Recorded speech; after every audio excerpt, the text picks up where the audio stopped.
अगर आप भी ये वाला कॉकटेल लुक सीखना चाहते हैं तो जल्दी से फटाफट से आ जाओ, वीडियो को सेव कर लो कि गुम ना हो जाए। सबसे पहले हम स्किन को प्रेप करेंगे। स्किन प्रेप करने के लिए मैंने सबसे पहले टोनर यूज़ किया था। टोनर मैंने यूज़ किया था TNW का रोज़ वाटर, ठीक है। इसके बाद मैं यूज़ कर रही हूँ मॉइस्चराइज़र। मेरी मॉडल की स्किन जो है बहुत ज़्यादा ड्राई थी, एक्सट्रीमली ड्राई थी, तो इसके लिए मैंने यूज़ करी है एम्ब्रोलिस की मॉइस्चराइज़र। ये बहुत अच्छी मॉइस्चराइज़र है। अगर आप इन्वेस्ट कर सकते हो इसमें अपने लिए या अपने क्लाइंट्स के लिए तो आप डेफिनेटली वाली मॉइस्चराइज़र बाय करना, ठीक है।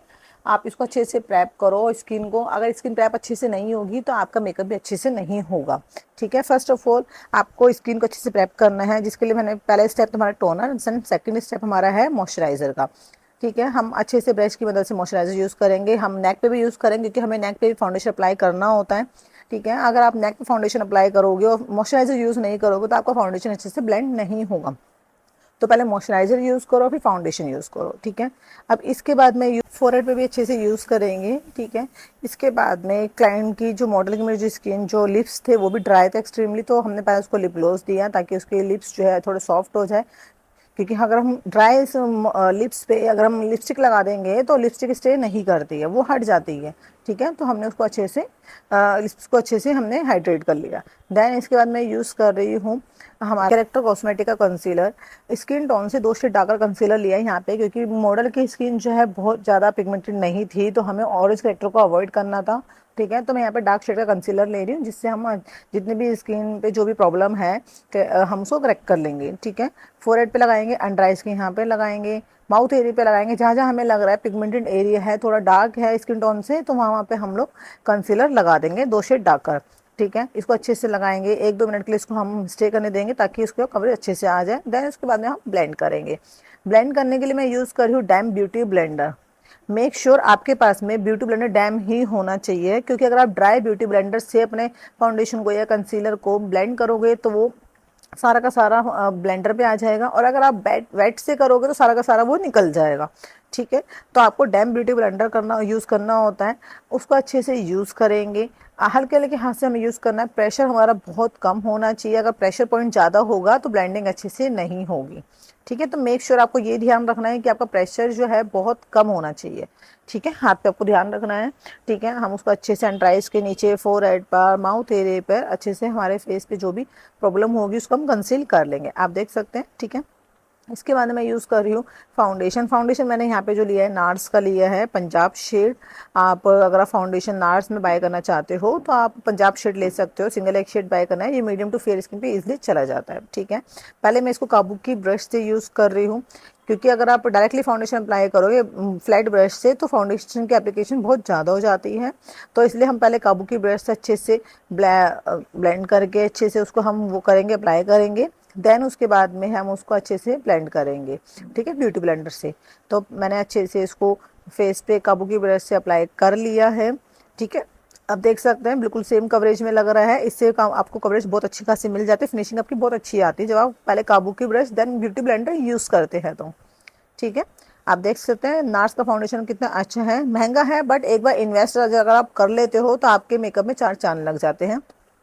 ड्राई स्किन वालों के तो बेस्ट फाउंडेशन है ये। ऑयली स्किन वाले आप इसको यूज़ ना करें, क्योंकि ऑलरेडी पहले ही हाइड्रेटेड फाउंडेशन है, ठीक है। तो इसको आप ऑयली स्किन पे यूज़ ना करें। अगर आपकी ड्राई स्किन है, नॉर्मल स्किन है, तब भी आप इसको यूज़ कर सकते हैं, ओके।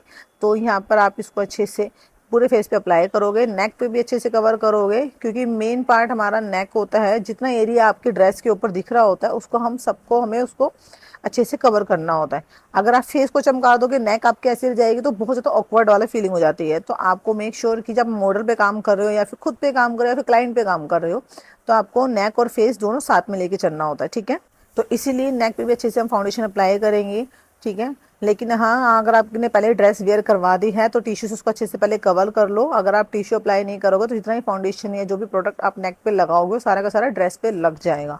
तो अगर आप या तो पहले ड्रेस वेयर करते हो तो टिश्यू अप्लाई कर लो, और ड्रेस वेयर नहीं करते तो आप जैसे मर्जी कर सकते हो, तो कोई इश्यू नहीं है, ठीक है। देन इसके बाद में अब हम यूज़ करेंगे ब्यूटी ब्लेंडर, ओके। अगेन हमारा ब्यूटी ब्लेंडर डैम होना चाहिए। अगर आप डैम ब्यूटी ब्लेंडर यूज़ नहीं करोगे तो मैंने आपको पहले ही बता दिया, आपका मेकअप आपकी ब्लेंडिंग अच्छे से नहीं होगी। प्रेशर पॉइंट कम होना चाहिए आपका, ठीक है। आप बहुत हल्के हाथ से ब्लेंडिंग करोगे तो आपका मेकअप, आपका बेस जो है बहुत स्मूथली बहुत अच्छा बनेगा।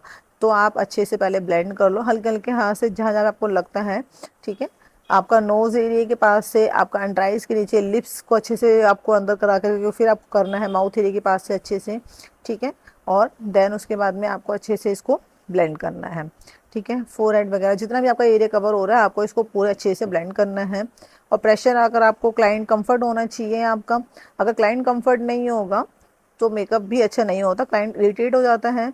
तो आपको ध्यान रखना है कि आपको क्लाइंट के कंफर्ट जोन में जाके आपको काम करना होता है, ठीक है।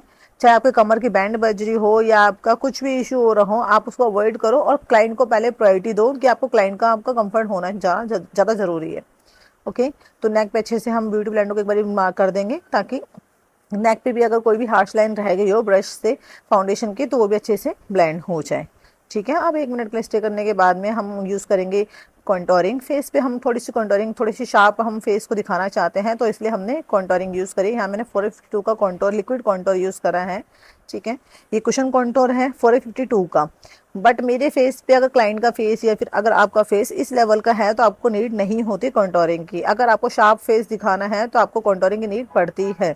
उसको आपका फीचर्स को आपको इन्हेंस करना है तो आपको कॉन्टोरिंग की नीड पड़ेगी, आप उसको करो, ठीक है। और आप देख सकते हो मैंने किस तरीके से कॉन्टोरिंग करी है, किस तरीके से मैंने कॉन्टोरिंग ब्लेंड करी है। अगर जो लाइन पे कर रहे हो तो आप इस तरीके से अप्लाई कर सकते हो या फिर आप डाउनवर्ड डायरेक्शन में भी अप्लाई कर सकते हो ऐसे।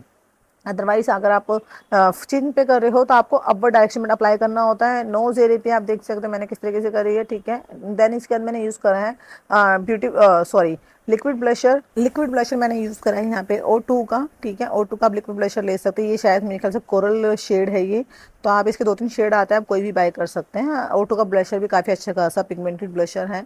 अगर आप नार्स का बाय नहीं कर सकते हो या फिर रियल ब्यूटी का बाय नहीं कर सकते, आप O2 के ब्लशर में इन्वेस्ट कर सकते हो, कोई इशू नहीं है। मैं काफ़ी ज़्यादा यूज़ करती हूँ, काफ़ी अच्छा ब्लशर है ये, ठीक है। अफोर्डेबल रेंज में अच्छा ब्लशर आपको मिल जाता है।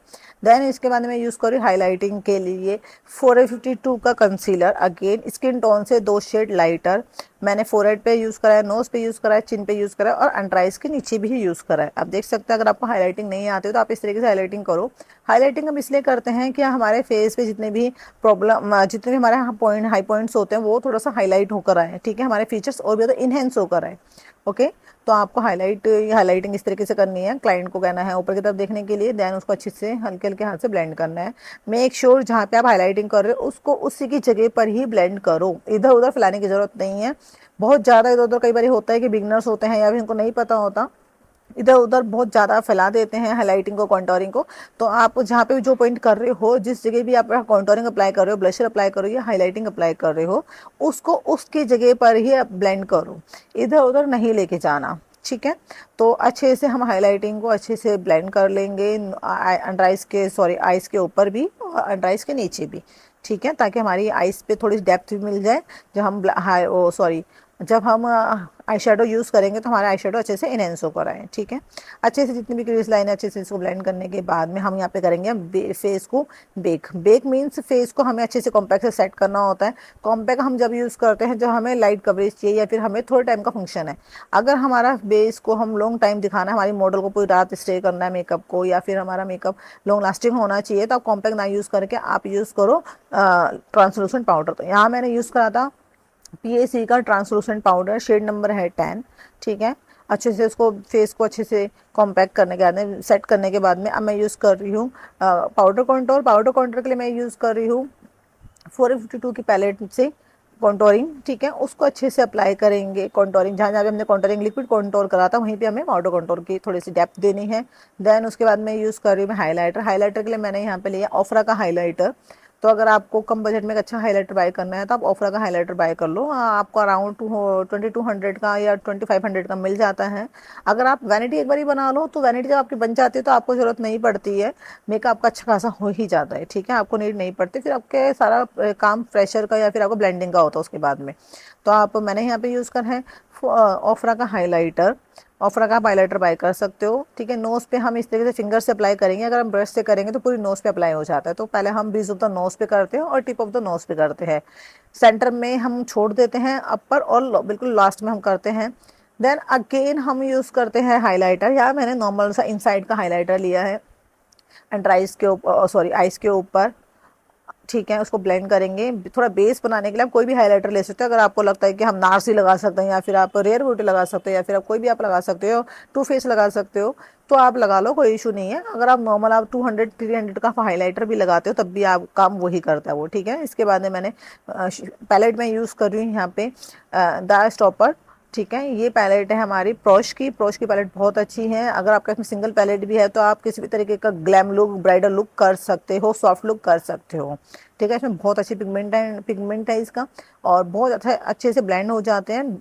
फॉल आउट तो बिल्कुल भी नहीं होते हैं, ठीक है। तो आप वाली आई शेडो पैलेट बाय कर सकते हो। पूरी लिड में मैंने ब्राउन शेड कर दिया, थोड़ा सा स्मोकी आउट कर दिया है, स्मोकी कर दिया मैंने अपने मॉडल की आईज को, क्योंकि हम यहाँ पे हम कर रहे हैं यहाँ पे कॉकटेल लुक, ठीक है। हमने थोड़ा सा ब्राउन करा, फिर उसके अंदर हम डार्क ब्राउन कर रहे हैं लीड पर, लाइट ब्राउन से ट्रांजिशन करी है, डार्क ब्राउन से हम लिड पे अप्लाई कर रहे हैं। अब सिंपल था ये वाला मेकअप। अब आपको लिपस्टिक और मस्कारा आईलैशेस लगा के लुक को कंप्लीट करना है। ये हमारा फाइनल लुक आप देख सकते हैं। अगर आपको मेकअप अच्छा लगा है तो आप मुझे फॉलो कर सकते हैं। मेरी शॉर्ट्स वीडियो और फुल वीडियो आती रहती है। Okay, bye.